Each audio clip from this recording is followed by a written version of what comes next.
Welcome to the Write Ups. So, today's story is based on a group of friends playing a pillow game and realizing the importance of thinking positive. Here it goes. Yesterday, me and my friends arranged a party at my place. We did this every week, and this time I was the host of the party.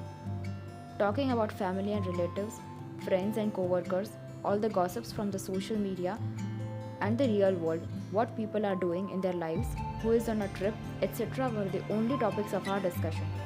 Instead of easing away the stress, it proved to be hectic all the time. There were rarely any progressive conversations.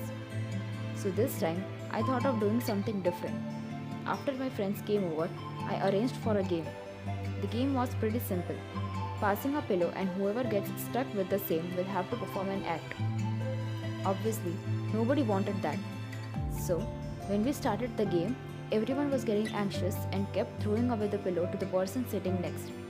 After a while, I stopped the game and asked everyone a question. Why are you guys throwing away the pillow? I asked this question to each and everyone, and all of them gave me the same answers. Quote, because we don't want to perform any act or be stuck with the pillow. Unquote. The answer was pretty obvious.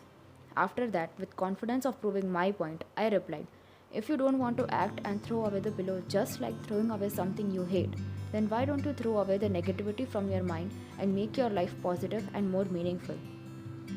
This simple statement made a huge impact on each one of them. Nobody was able to utter a single word. Everyone was in deep silence, trying to accept what I just said. Quote, you really opened up our eyes today, unquote, they said. And our evenings after that were filled with joy, laughter, gratefulness, and being thankful for all the great things in our lives, avoiding all that social media world and gossips. Point is that whenever we get a negative thought, we can immediately replace it with a positive one and can be energized by that.